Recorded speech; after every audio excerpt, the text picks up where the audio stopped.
Good morning student. आज हम लोग पढ़ने वाले हैं स्टीरियो आइसोमेरिज्म। प्रीवियस वीडियो में हम लोग ने स्ट्रक्चरल आइसोमेरिज्म के बारे में स्टडी किया था और अब हम लोग पढ़ने वाले हैं स्टीरियो आइसोमेरिज्म। कोई भी आइसोमेरिज्म हो, आइदर स्टीरियो हो या स्ट्रक्चरल, उनमें मोलेकुलर फार्मूला जो होती है वो सेम होती है, प्रॉपर्टीज क्या होता है, डिफर होती है। स्ट्रक्चरल आइसोमेरिज्म में हम लोग ये देखे थे कि प्रॉपर्टी जो डिफर होती थी उसके पीछे जो कॉज जो था, कारण जो था, वो आइसोमर्स की स्ट्रक्चर में डिफरेंस हो सकते थे। स्ट्रक्चर का डिफरेंस का मतलब होती है कि एटम के बीच में लिंकेज जो होते हैं वो डिफरेंट हो जाते हैं। लेकिन यहाँ पर जो हम लोग पढ़ने वाले हैं स्टीरियो आइसोमेरिज्म, इसमें मोलेकुलर फार्मूला तो सेम, प्रॉपर्टी जो डिफर है वो स्ट्रक्चर कॉज न होकर अरेंजमेंट ऑफ एटम या ग्रुप ऑफ एटम्स होंगे। यानी एटम और ग्रुप ऑफ एटम की अरेंजमेंट में चेंजिंग होने के कारण इनमें जो प्रॉपर्टीज जो डिफर होगी, ठीक है ना, उसको हम लोग बोलेंगे स्टीरियो आइसोमर्स। और ये जो फेनोमेना होगी उसको हम लोग स्टीरियो आइसोमेरिज्म पढ़ेंगे। तो बस इसमें यही जानना है कॉज, स्ट्रक्चर में कॉज क्या है और स्टीरियो में कॉज है क्या है। स्ट्रक्चरल में कॉज जो है डिफरेंस ऑफ द स्ट्रक्चर, और स्टीरियो में जो भी मिलेगा उसमें स्ट्रक्चर में सिमिलरिटी होगी और कॉज जो होगी अरेंजमेंट ऑफ एटम या ग्रुप ऑफ एटम्स होगी। तो इनके डिफिनीशन में दो तीन बातें इंपॉर्टेंट हैं। वो क्या है, मोलेकुलर फार्मूला जो होगा वो हमारा सेम होगा, मोलेकुलर फार्मूला सेम होगी, ठीक है ना। इनकी स्ट्रक्चरल फार्मूला भी, स्ट्रक्चरल फार्मूला सेम होगा, molecular formula as well as structural formula both are same, ठीक है ना। तो हम कह सकते हैं कि इनकी DU भी क्या होगी, सेम ही होगी, डिग्री ऑफ अनसेचुरेशन। लेकिन प्रॉपर्टीज जो होगी वो हमारा क्या होगा, डिफर होगी। प्रॉपर्टीज में हमेशा समझना है फिजिकल और केमिकल, प्रॉपर्टीज जो होगी वो डिफरेंट होगी। स्ट्रक्चरल हो या स्टीरियो, प्रॉपर्टीज तो डिफरेंट होना ही है।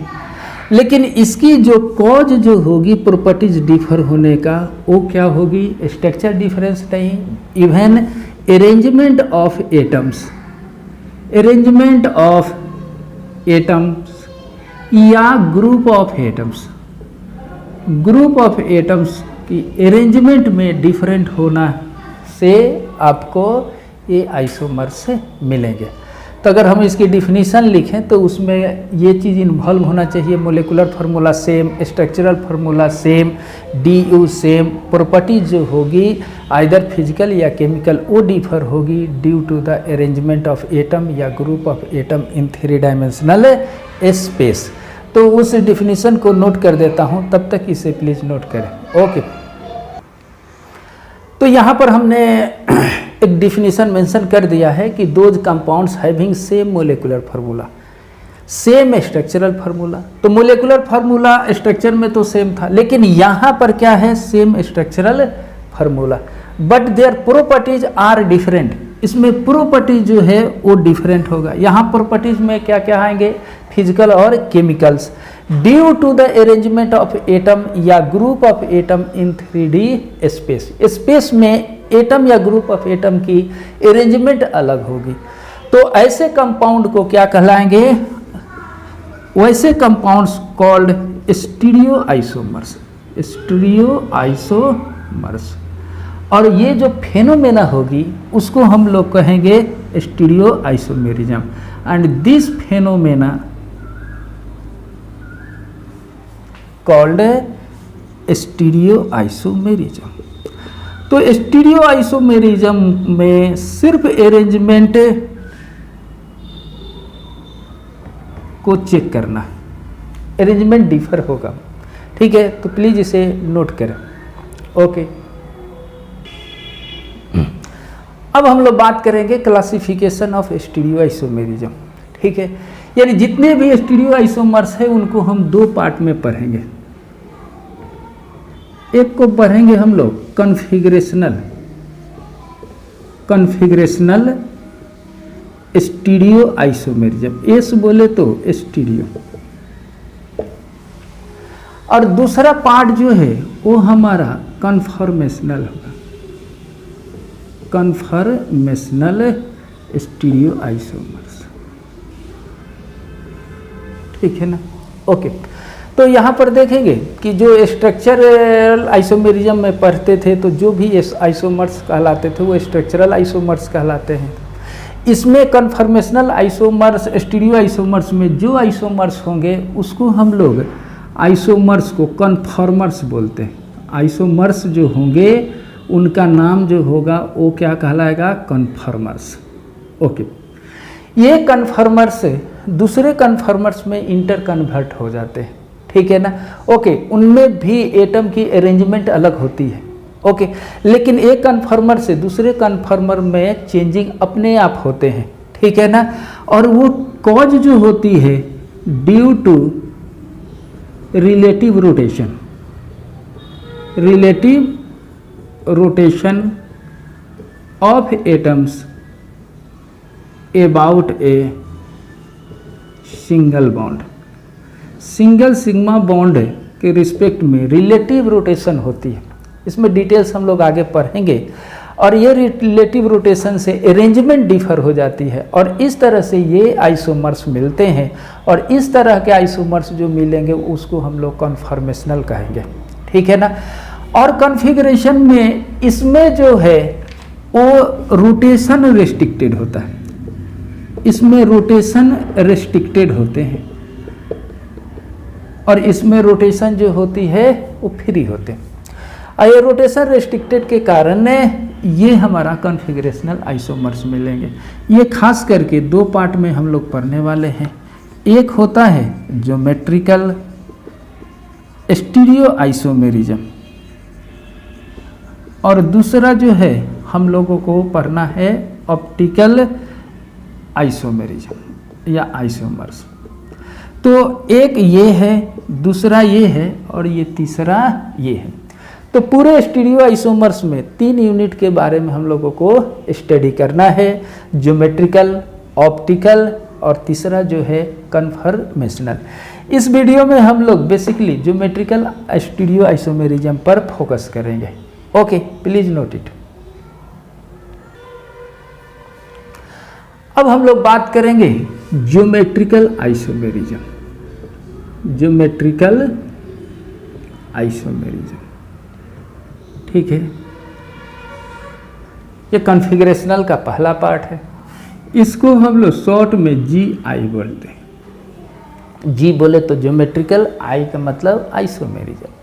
इसका और भी कुछ एडिशनल नाम है, cis trans isomerism. Cis trans, इसके नाम से ये स्टेटमेंट मिला है, सीज ट्रांस आइसोमेरिज्म। या इसको हम लोग सीन एंटी आइसोमेरिज्म भी पढ़ते हैं। इसको E&Z आइसोमेरिज्म भी पढ़ते हैं। ये सब इसकी एडिशनल नेम है। इसमें कुछ इस तरह का काम मिलेंगे, उसी से इसका नाम पड़ा है। लेकिन सबसे फेमस नाम हमारा क्या है, ज्योमेट्रिकल आइसोमेरिज्म। ठीक है ना, ज्योमेट्रिकल आइसोमेरिज्म होने का मेन कॉज जो है वो क्या है, restriction of rotation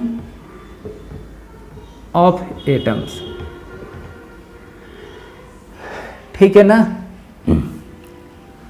restriction of rotation of atoms, यानी रोटेशन जो है, रिलेटिव रोटेशन जो है वो एटम का रिस्ट्रिक्शन होने के कारण ऐसा होता है।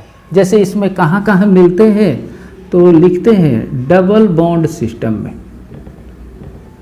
डबल बॉन्ड सिस्टम में। डबल बॉन्ड सिस्टम कहाँ पर है, तो जैसे देखो ये अल्कीन में है, ठीक, ये कार्बन के बीच में अगर कहीं डबल बॉन्ड है तो ये रोटेशन रेस्ट्रिक्टेड हो जाते हैं। ठीक है, कहीं पर कार्बन नाइट्रोजन ऐसे हैं, इनके रोटेशन रेस्ट्रिक्टेड हैं।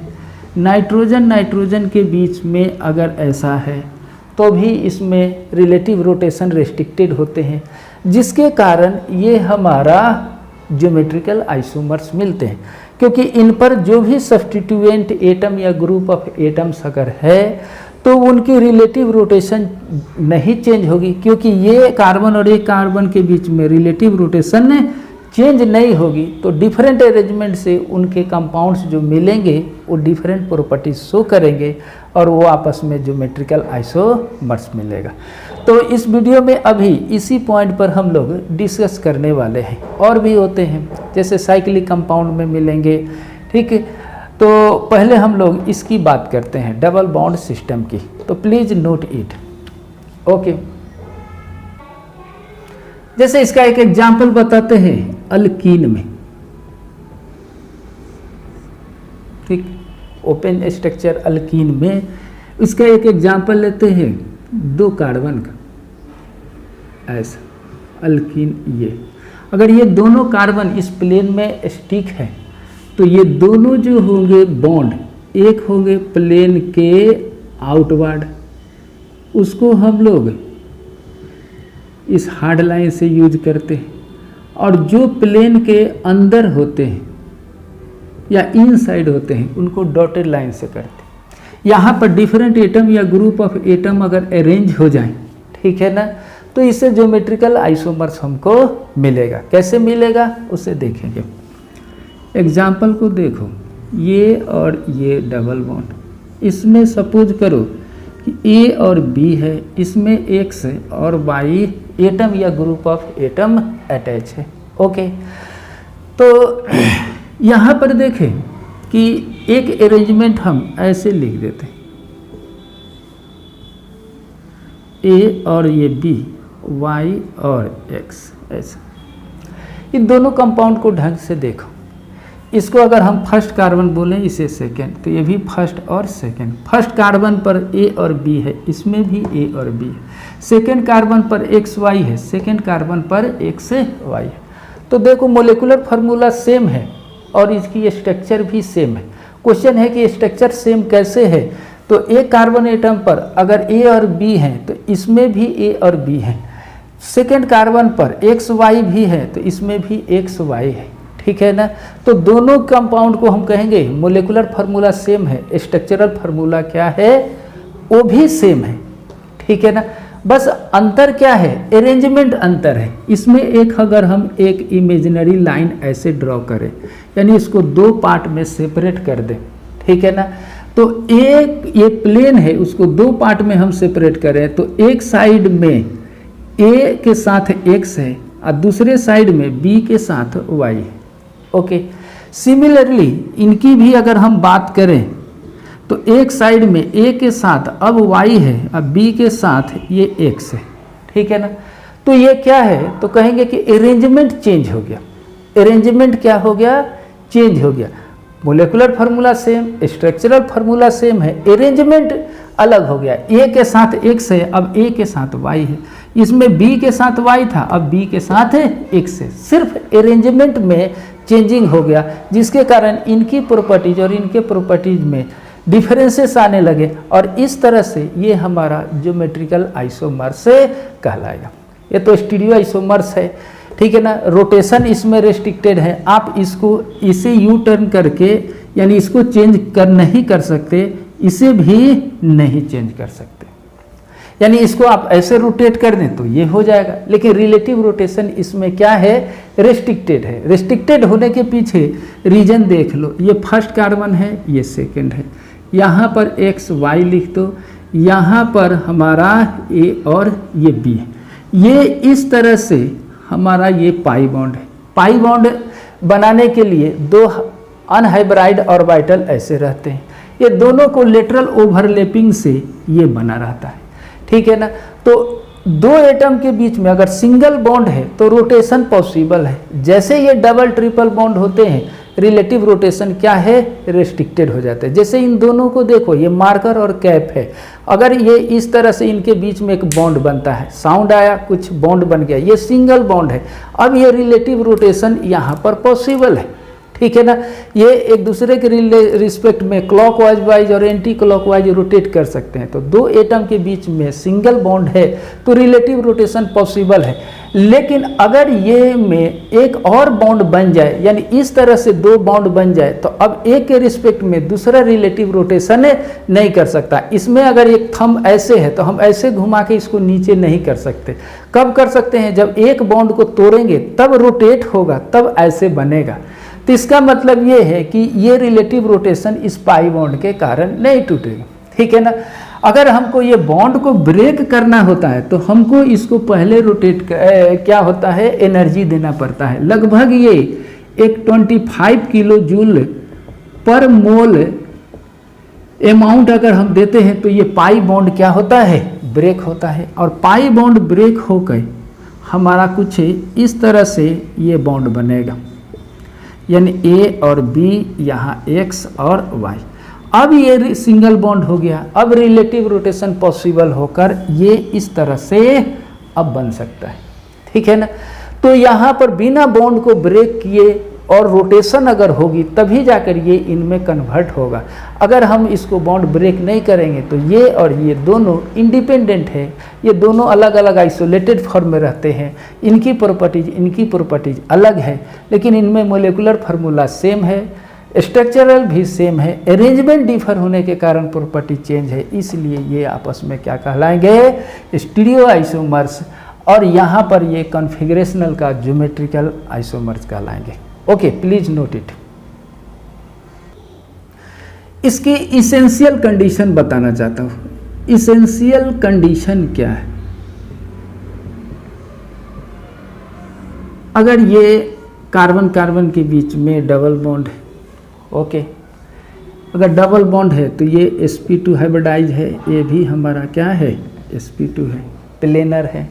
ओके, ये देखो sp2 है। अगर यहाँ पर a और b है तो ये कंडीशन होना चाहिए कि ये एटम या ग्रुप ऑफ एटम सिमिलर नहीं होना चाहिए, a b के इक्वल कभी भी नहीं होना चाहिए। अगर a और b इक्वल हो गया तो ये ज्योमेट्रिकल आइसोमर शो नहीं करेगा। तो कंडीशन है कि एक sp2 कार्बन पर जो भी एटम या ग्रुप ऑफ एटम हो वो सेम नहीं होना चाहिए। किसी एक पर अगर सेम हुआ तो दूसरे को देखने की नीड नहीं है, ये ज्योमेट्रिकल आइसोमर से नहीं होगा। जैसे यहाँ पर अगर एक्स वाई है तो x की वैल्यू भी y के इक्वल नहीं होना चाहिए, ठीक है ना। अगर इक्वल होगा तो ये ज्योमेट्रिकल आइसोमर शो नहीं करेंगे। यानी इस तरह से, हाँ, a x के इक्वल हो सकते हैं, लेकिन एक कार्बन एटम sp2 पर सेम एटम या ग्रुप ऑफ एटम नहीं होना चाहिए। जैसे एक एग्जांपल देते हैं इसके, देखो ये कार्बन कार्बन ऐसे HCH3 और यहाँ पर हम ऐसे लिख दें, ये ज्योमेट्रिकल आइसोमर्स। ओके, दूसरे भी देख लो, CH3H और ये CH3, देखो ये दोनों ज्योमेट्रिकल आइसोमर्स हैं क्योंकि ये sp2 कार्बन है। ओके, और इस पर दो ग्रुप डिफरेंट है, एक H है और एक CH3 है। ये एटम है, ये ग्रुप ऑफ एटम है, बोथ आर डिफरेंट। हाइड्रोजन के जैसा मिथाइल ग्रुप नहीं है। सिमिलरली इस पर भी देख लो, ये हाइड्रोजन और मिथाइल है, ये दोनों डिफरेंट है, इसलिए ये ज्योमेट्रिकल आइसोमर्स है, ठीक है ना। सेम मोलिकुलर फार्मूला का ये भी वही है, ये भी H और CH3 है, इसमें भी H और CH3 है। ओके, दोनों को ढंग से देखो, molecular formula same, structural formula भी सेम। स्ट्रक्चरल फार्मूला कैसे कहेंगे, इसको देखो, फर्स्ट कार्बन पर हाइड्रोजन मिथाइल है, इस पर भी फर्स्ट कार्बन पर हाइड्रोजन मिथाइल है, सेकेंड पर भी हाइड्रोजन मिथाइल है, इन पर भी हाइड्रोजन मिथाइल है। तो इसकी स्ट्रक्चर भी सेम है, मोलिकुलर फार्मूला सेम है, बट अरेंजमेंट डिफर है। अरेंजमेंट डिफर कैसे समझेंगे कि इसको इमेजिनरी दो पार्ट में कार्बन कार्बन को कट कर दो, एक अपर साइड एक लोअर साइड में। इस साइड में दो मिथाइल ग्रुप है, यानी सेम ग्रुप है सेम साइड में, इधर हाइड्रोजन है इधर भी हाइड्रोजन है, सेम ग्रुप सेम साइड में। यहाँ से अगर हम इसको कट करें, ठीक है ना, तो ये मिथाइल ग्रुप है, ये हाइड्रोजन है, सेम ग्रुप नहीं है, सेम ग्रुप ये है। तो हम कहेंगे कि सेम ग्रुप अपोजिट साइड में है, यानी एक इधर है और एक प्लेन के इधर है। तो सेम ग्रुप अपोजिट साइड में है और ये सेम ग्रुप सेम साइड में है, तो ये दोनों एक नहीं है, इसलिए दो नाम होगा, ठीक है ना। तो इसका रियल में IUPAC नेम है ब्यूट टू इन, इसका भी नाम है ब्यूट टू इन, लेकिन ये एक ही नाम है, लेकिन रियल में ये दो है। तो ये एक रूल्स बना है सीज एंड ट्रांसफर में, ठीक है ना। तो कहा जाता है कि सेम ग्रुप सेम साइड में हो, सेम ग्रुप सेम साइड में हो, उसको हम लोग सीज पढ़ते हैं।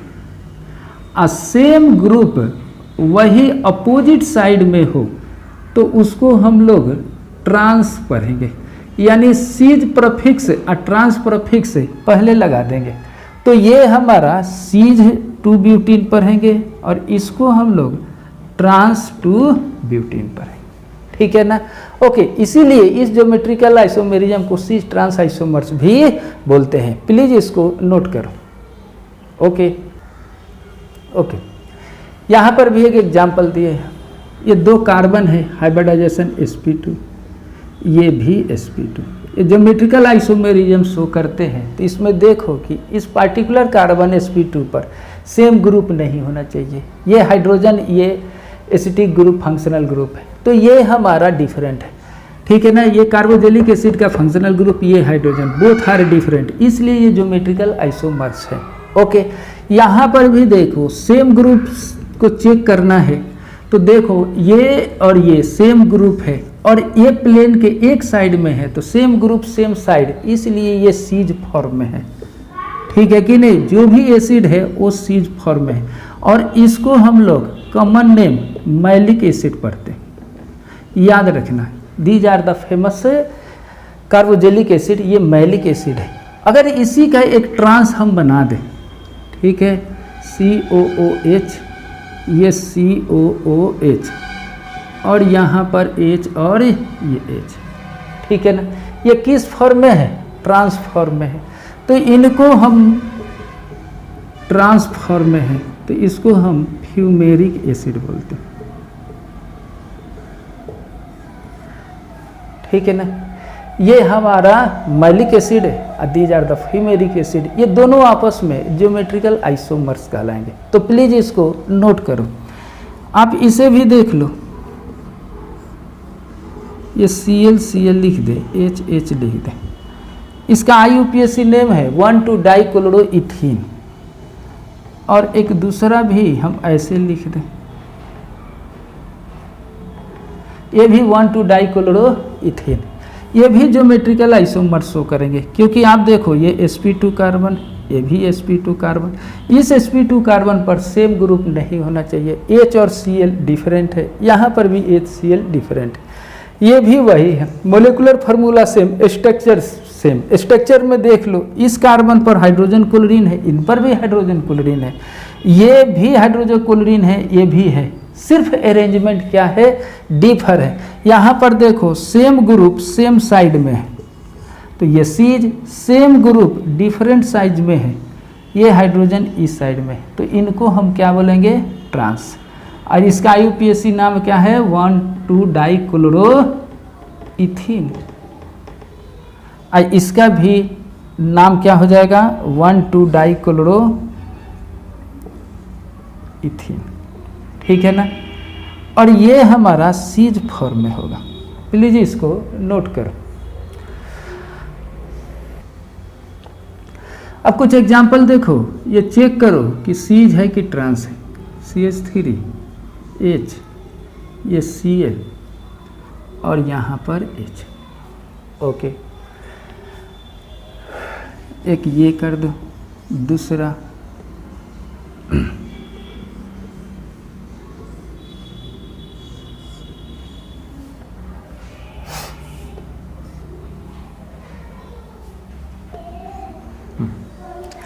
ये सीज है या ट्रांस। पहले इसको चेक करते हैं। कार्बन कार्बन डबल बॉन्ड, ठीक है, ये sp2 है, पहले ये चेक कर लो। दूसरी बात है कि इन पर सेम ग्रुप नहीं होना चाहिए। HCl डिफरेंट है, H मिथाइल डिफरेंट है, ये ज्योमेट्रिकल आइसोमर्स है। ये सीज है कि ट्रांस है, तो देखेंगे यहाँ से इसको कट कर दो। Cl और CH3, Cl के जैसा और कोई है क्या? कोई नहीं है। CH3 के जैसा दूसरा कौन है क्या? वो भी नहीं है। ओके, लेकिन यहाँ पर सिर्फ एक एक पेयर मिल रहे हैं H और H, ये डिफरेंट है और ये, लेकिन हम कम से कम एक पेयर सेम ग्रुप होना चाहिए।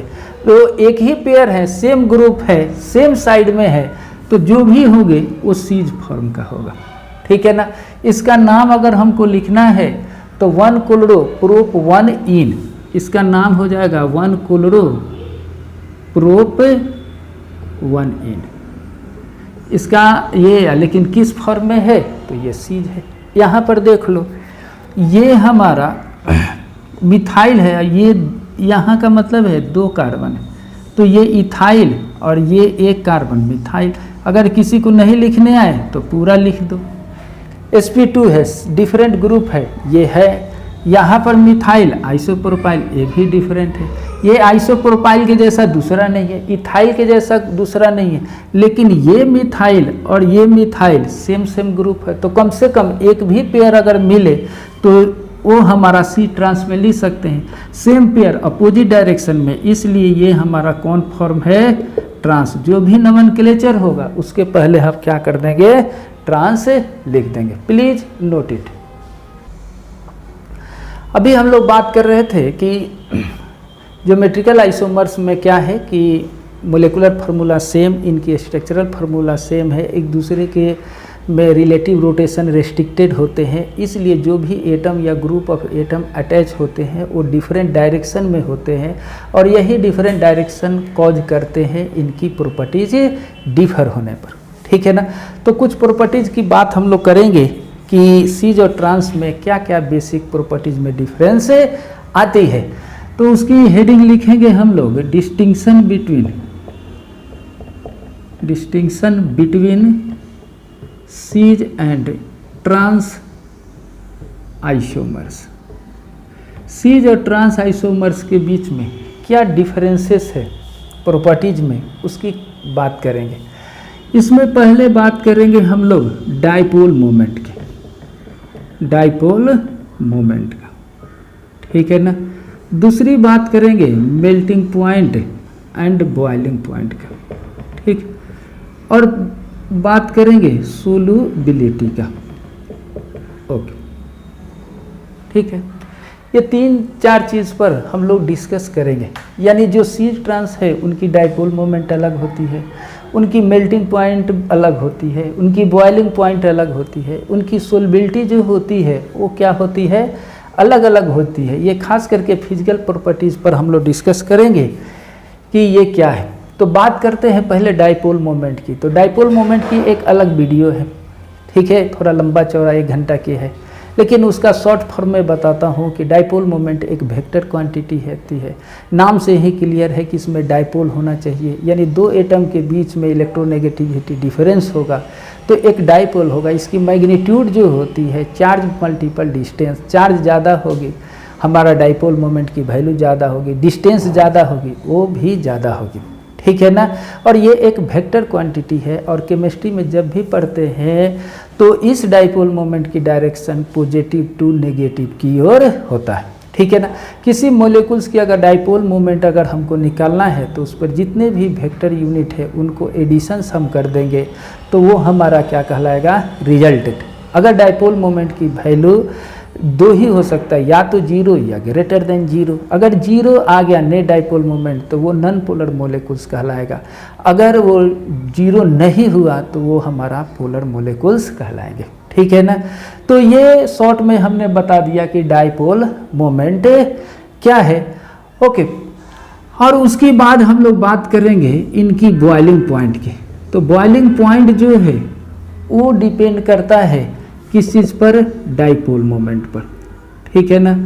डाइपोल मोमेंट जिस स्पेसीज का ज़्यादा होगा उनके बीच में, मॉलिक्यूल्स के बीच में इंटरेक्शन ज़्यादा होगी, और वो इंटरेक्शन ज़्यादा होने से उनकी बॉइलिंग पॉइंट क्या होगी? हाई होगी। तो जब भी किसी भी ज्योमेट्रिकल आइसोमर्स की डाइपोल मोमेंट की अगर बात करें या बॉइलिंग पॉइंट की बात करें तो डाइपोल मोमेंट चेक करें। तो जिनकी डाइपोल मोमेंट की वैल्यू ज़्यादा होगी उनकी बॉइलिंग पॉइंट ज़्यादा, जिनकी बॉइलिंग डाइपोल मोमेंट कम होगी उनकी बॉइलिंग पॉइंट भी क्या होगा, कम होगा, यानी उसी के प्रोपोर्शनल में चलेगा। तो बॉइलिंग पॉइंट जो होती है वो गवर्न होती है हमारा डाइपोल मोमेंट पे, ठीक है ना। ओके, उसी तरह से अगर हम मेल्टिंग पॉइंट की अगर बात करते हैं तो मेल्टिंग पॉइंट जो होती है डाइपोल मोमेंट से गवर्न नहीं होती है बल्कि पैकिंग ऑफ द क्रिस्टल से होती है, क्योंकि मेल्टिंग पॉइंट जो होती है वो रिलेटेड होता है सॉलिड कंपाउंड से। अब बॉइलिंग पॉइंट जो होते हैं वो किस तरह के स्टेट पर लागू होता है, जो लिक्विड होते हैं, ठीक है ना।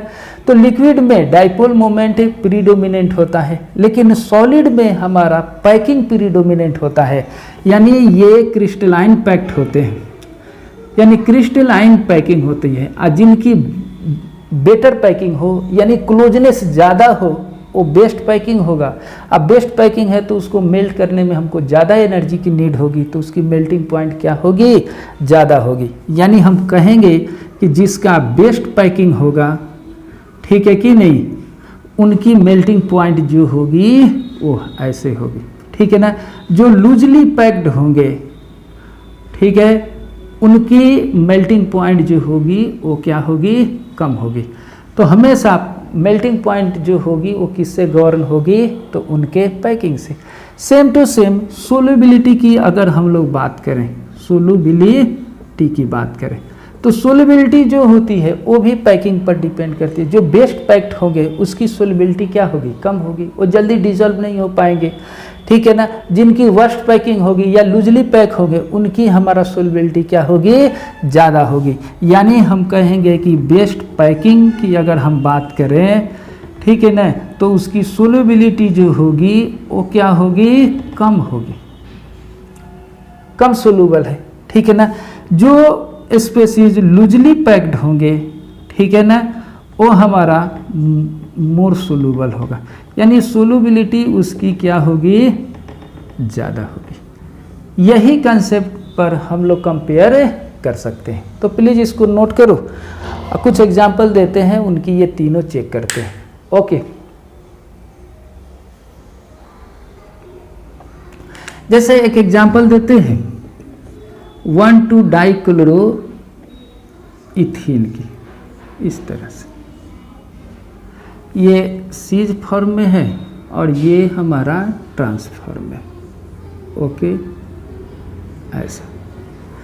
तो हमेशा ऑर्गेनिक कंपाउंड्स में कार्बन और हाइड्रोजन के बीच की हम लोग कंपैरेटिवली स्ट्रेंथ जो होते हैं मान लेते हैं बराबर का है, ओके। इसीलिए ये बॉन्ड नॉन पोलर जैसा बिहेव करता है, ठीक है। थोड़ा बहुत होता है नो डाउट, लेकिन इससे कोई फर्क ज़्यादा नहीं पड़ता, वो दूसरे एटम से पड़ेगा। तो ये इनको आप प्लीज देखें, ओके। इलेक्ट्रोनेगेटिविटी जो होती है क्लोरीन इस sp2 कार्बन से ज़्यादा होती है। बॉन्ड पेयर इलेक्ट्रॉन क्या होगा, नॉर्मल पोजीशन से शिफ्ट क्लोरीन की ओर हो जाएगा। क्लोरीन पर इलेक्ट्रॉन क्लाउड बढ़ जाएगा जिससे यहाँ पर क्या होगी, नेगेटिव चार्ज हो जाएगा। सिमिलरली इस कार्बन पर क्या हो गया, पॉजिटिव। यहाँ पर एक डाइपोल क्रिएट हो गया। तो डाइपोल क्रिएट है तो यहाँ पर एक डाइपोल मोमेंट डिफाइन है। वो डिफाइन क्या है, कॉमन चार्ज इनटू डिस्टेंस, उसकी कुछ ना कुछ वैल्यू होगी और उसकी जो डायरेक्शन जो होगी वो हमेशा पॉजिटिव टू नेगेटिव पोल की ओर होता है। यानी हम कुछ इसको ऐसे दिखा दिए, ये मैग्नीट्यूड की लेंथ जो होती है, ये जो लेंथ जो है ये डाइपोल मोमेंट के मैग्नीट्यूड के प्रोपोर्शनल है और डायरेक्शन हमेशा पॉजिटिव टू नेगेटिव। इसको टेल पर हम ऐसे खींच देते हैं, ये पॉजिटिव साइन है, ये यही बता रहा है कि इसकी डायरेक्शन पॉजिटिव टू आगे की ओर है, ठीक है ना। सिमिलरली हम यहाँ पर भी वैसा ही कर सकते हैं, इनकी भी डायरेक्शन जो होगी वो पॉजिटिव टू नेगेटिव है। इनको कंपैरेटिवली हम लोग छोड़ देते हैं, ओके। यानी यहाँ पर दो वेक्टर है और दोनों वेक्टर की सेम मैग्नीट्यूड है लेकिन डायरेक्शन अपोजिट नहीं है, 180 डिग्री एंगल नहीं है। तो जब भी ऐड करेंगे तो डाइपोल मोमेंट को तो म्यू से डिनोट करते हैं, इनकी वैल्यू जो होगी वो जीरो नहीं आएगी, ठीक है। इनकी कुछ ना कुछ डाइपोल मोमेंट की वैल्यू होगी, इसकी एग्जैक्ट वैल्यू जानने की नीड नहीं है, ठीक है ना। बस इतना जानो कि ये डाइपोल मोमेंट की वैल्यू जीरो नहीं है और ये हमारा पोलर मोलेकुल्स कहलाएगा। क्या कहलाएगा, पोलर मोलेकुल्स। जब ये लिक्विड स्टेट में रहते हैं तो इनके बीच में इंटरेक्शन इसी डाइपोल के कारण इंक्रीज हो जाता है। यानी इनके बीच में जो इंटरेक्शन होंगे उस इंटरेक्शन को हम लोग क्या बोलते हैं, डाइपोल डाइपोल इंटरेक्शन। और ये डाइपोल डाइपोल इंटरेक्शन जो होती है इनकी स्ट्रेंथ ज़्यादा होती है, नो डाउट हाइड्रोजन बॉन्ड से कम होती है, लेकिन ये इंटरेक्शन प्रीडोमिनेंट इफेक्टिव होते हैं। सेम टू सेम यहाँ पर भी वही कहानी है, ये माइनस डेल्टा ये प्लस डेल्टा, इसकी डायरेक्शन जो होगी वो कुछ ऐसे होगी, ठीक है ना। सिमिलरली इनमें भी देख लो माइनस डेल्टा प्लस डेल्टा, इनकी भी डायरेक्शन कुछ ऐसे होगी। इन पर भी डाइपोल मोमेंट है, इनके भी डाइपोल मोमेंट है, लेकिन दोनों को net dipole moment of the molecules करना है तो दोनों को ऐड करेंगे तो दो वेक्टर जिसकी सेम मैग्नीट्यूड और डायरेक्शन क्या हो, अपोजिट हो, तो उसकी नेट डाइपोल मोमेंट की वैल्यू क्या होगी, 0 होगी। यानी म्यू नेट की वैल्यू 0 हो गया। तो ये मोलेकुल्स जो होंगे वो हमारा नॉन पोलर होगा। इनके बीच में अब उतनी ज़्यादा इंटरेक्शन नहीं होगी जितना इनकी इंटरेक्शन होगा। तो ये ज़्यादा इंटरेक्शन अगर है तो इनकी बॉइलिंग पॉइंट, इसको अगर हम A मान लें, इनको हम B मान लें, तो बॉइलिंग पॉइंट जो होगी A का वो ज़्यादा होगी बॉइलिंग पॉइंट B का। यानी बॉइलिंग पॉइंट A का सीज फॉर्म का ज़्यादा होता है ट्रांस से। ये याद रहेंगे कि जो सीज होते हैं उनकी बॉइलिंग पॉइंट ज़्यादा होती है ट्रांस से। पीछे रीजन क्या है कि इनकी डाइपोल मोमेंट की वैल्यू ज़्यादा होती है, ठीक है ना। ओके, अगर हम इसी की बात करें इसकी मेल्टिंग पॉइंट की और सोल्युबिलिटी का, तो किसकी ज़्यादा होगी किसकी कम होगी, तो प्लीज़ इसको पहले नोट करें, ठीक है ना। ओके, नोट करो 3, 2, 1। इसको मैं फिर से मिटाकर ये बनाता हूँ, ये थोड़ा सा पूरा कचरा हो गया है बोर्ड पर, ठीक है। इसी को मैं फिर से फ्रेश बना देता हूँ, ठीक है। आपको बनाने की ज़रूरत नहीं है, हमको ही बनाने दो। ये Cl था, ये Cl, ठीक है, ये H और ये H, यानी इसकी जो फॉर्मेट है कुछ ऐसा है, ठीक है।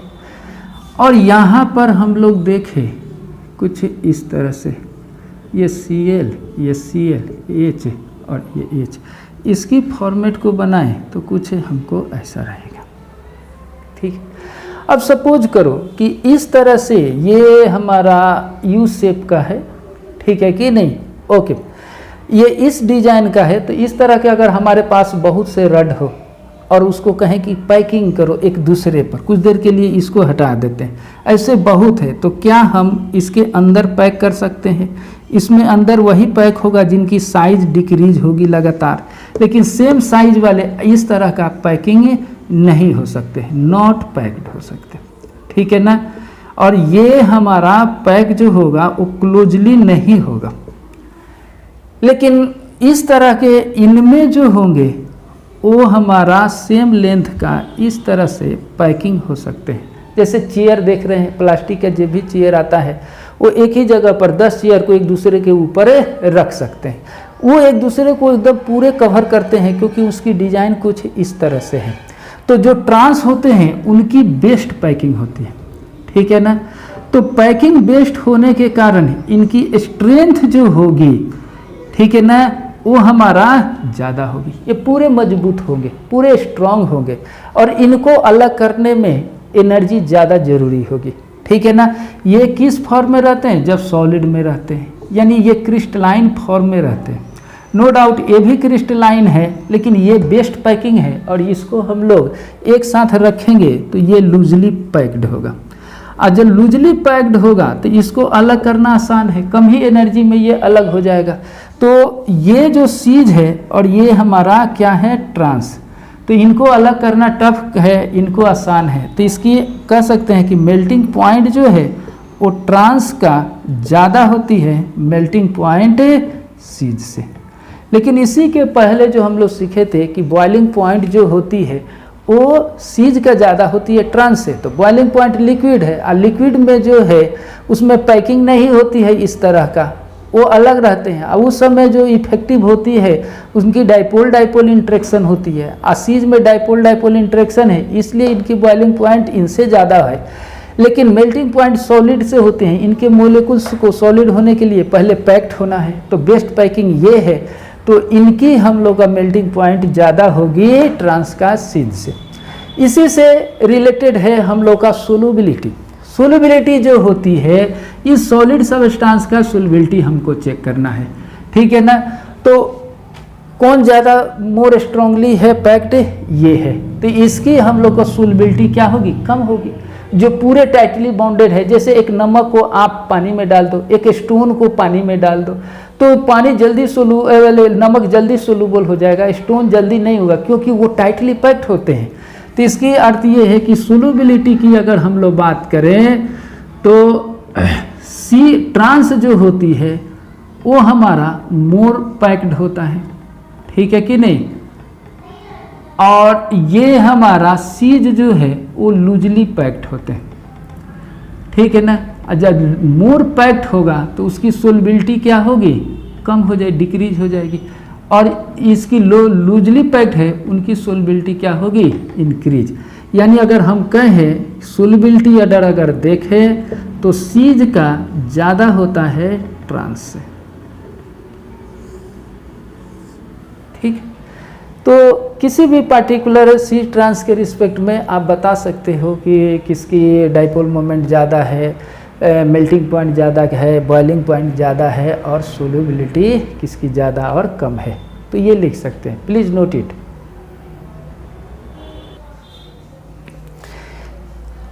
अभी ज्योमेट्रिकल आइसोमेरिज्म ख़त्म नहीं हुआ है, इसमें लगता है कि एक और वीडियो बनने वाला है, ठीक है ना। तो एक नेक्स्ट वीडियो बनाऊंगा।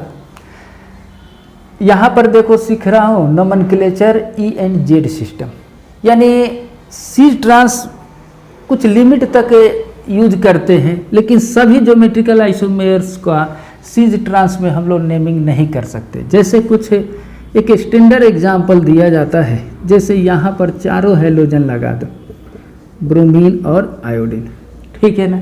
हमने क्या बताया, ज्योमेट्रिकल आइसोमर्स अल्कीन में हाइब्रिडाइजेशन sp2 sp2 है, ये भी देख रहे हो। एक sp2 कार्बन पर एटम जो भी हो वो डिफरेंट होना चाहिए, ग्रुप ऑफ एटम हो वो भी डिफरेंट होना चाहिए। तो यहाँ पर iodine, bromine, these are the different. ये क्लोरीन और फ्लोरीन ये भी क्या है, डिफरेंट, कोई भी ग्रुप सेम नहीं है। तो सीज ट्रांस में हम लोग क्या कहते थे, सेम ग्रुप सेम साइड को cis, different group same group different side उसको ट्रांस। तो इसमें कोई सेम ग्रुप है ही नहीं, तो इसको हम लोग सीज और ट्रांस में नोमेनक्लेचर नहीं कर सकते हैं। इसको हम एक अलग सिस्टम है ई एंड जेड सिस्टम में, ठीक है ना। तो उसमें सेम हो या डिफरेंट हो तो उसकी नोमेनक्लेचर हम लोग कर सकते हैं, ठीक। इसमें वीडियो का लेंथ कुछ ज़्यादा दिख रहा है, इसलिए इसको हम ई एंड जेड सिस्टम को हम नेक्स्ट वीडियो में बनाएंगे, ठीक है। तो सेकेंड वीडियो में ज्योमेट्रिकल आइसोमर्स का हम लोग और भी रिमेनिंग चीज़ सीखने वाले हैं। इस वीडियो को यहीं पर रुकते हैं, इसको सेकेंड वीडियो में कंटिन्यू करके देखेंगे। Okay, thank you.